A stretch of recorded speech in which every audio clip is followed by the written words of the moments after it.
దూసిపెట్టి పువ్వులు అమ్ముకొని చెరువులు కబ్జా చేసి రకరకాల వ్యవహారాలు చేసి రాష్ట్రాన్ని అప్పుల కుప్పగా మార్చి చిప్ప చేతికిచ్చి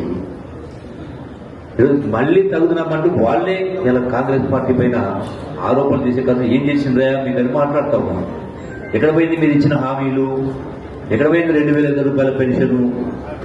ఎక్కడ పోయింది కళ్యాణ లక్ష్మి బంగారు అని మాట్లాడతాం. లెక్కలు చెప్పాలి, అబద్ధాలు చెప్పాల్సిన అవసరం లేదు. అబద్ధాలు చెప్పిన ఓట్లు అడగాల్సిన అవసరమే లేదు. వాస్తవాలు చెప్పాలి.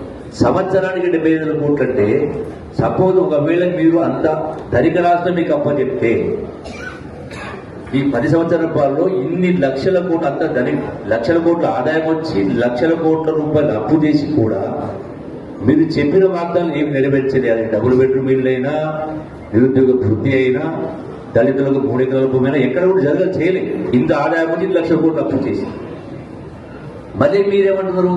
ఎక్కడ పోయింది మీ తులం బంగారం? ఎక్కడ పోయింది 2,500 పెన్షన్ పోయింది అంటారు. మీరు ఇంత అప్పు చేసి ఉండకపోయింటే సంవత్సరానికి 6,000 కోట్ల రూపాయలు బట్టి కట్టదు. సంవత్సరం 70,000 కోట్లు. మీరు అడిగినటువంటి తులం బంగారం ఎంత ఖర్చు అవుతుంది? తులం 1,00,000 రూపాయలు. ఇలా కళ్యాణ లక్ష్మి ఖర్చు 4,000 కోట్లు. తులం బంగారం ఇంకో 4,000 కోట్లు. 2,500 రూపాయలు పెన్షన్ అంటే ఇంకో 5,000 కోట్లు, 10,000 కోట్లు అవుతుంది.